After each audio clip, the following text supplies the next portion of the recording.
기도를 하면 마음을 주시는구나. 기도를 하면 하나님께서 각 사람에게 생각으로 말씀하십니다.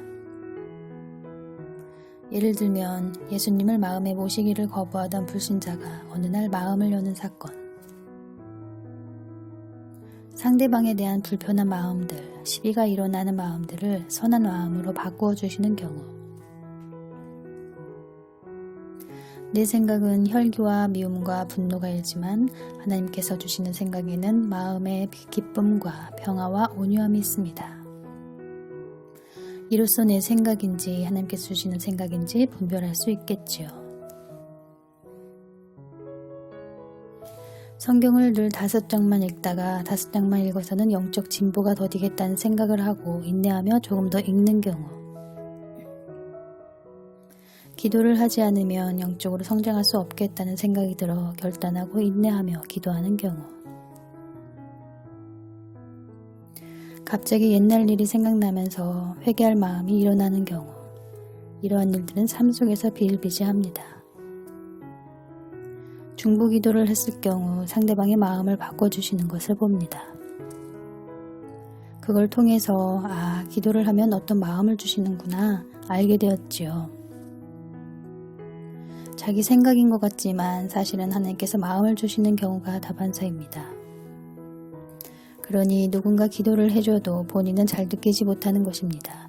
기도를 해줬는지 안 해줬는지를요. 아버지께서 주시는 선한 생각을 잘 캐치해서 행동으로 옮기는 자가 있고 그렇지 않은 자가 있습니다. 마음이 무디고 단단하거나 혼의 생각이 강하거나 의심, 염려, 불안, 두려움 등 마음의 작용에 의해서요. 모든 것은 기도를 통해 이루어지는데요. 내 생각과 하나님이 주시는 생각을 또한 분별해야 합니다. 하나님에 대한 속성을 알면 분별이 어렵지는 않습니다. 하나님의 속성은 평안과 기쁨과 즐거움, 행복, 거룩 등 성령의 9가지 열매 등을 통해 알 수 있습니다. 말씀으로 새롭게 되지 않은 내 생각은 혈기와 정과 욕심, 분노, 시기 질투 등 죄성과 가깝습니다. 사람도 선한 생각을 하기는 합니다만 두 마음, 두 얼굴이 섞일 때가 많습니다. 혼합된 마음이죠. 좋은 마음을 품었다가도 안면을 싹 바꾼다거나 조석변처럼 마음이 변하기도 합니다. 10길 물속은 알아도 한 길 사람 속은 모른다고 말씀으로 새롭게 변화되지 않은 마음이 이와 같습니다. 위선으로 가득한 것이 마음입니다.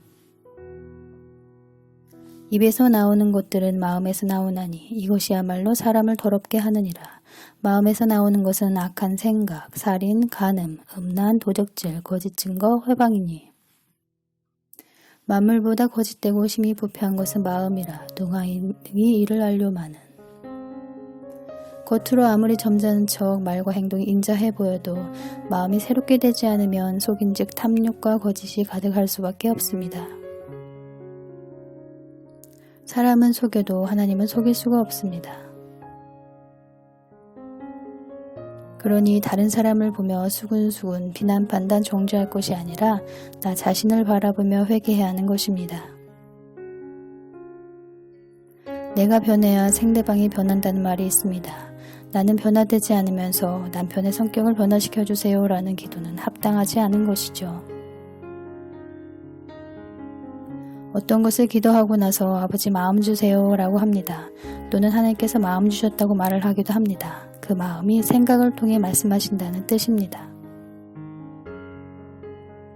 그 생각을 따라 잘 행동하는 사람이 있고 그렇지 않은 사람이 있습니다.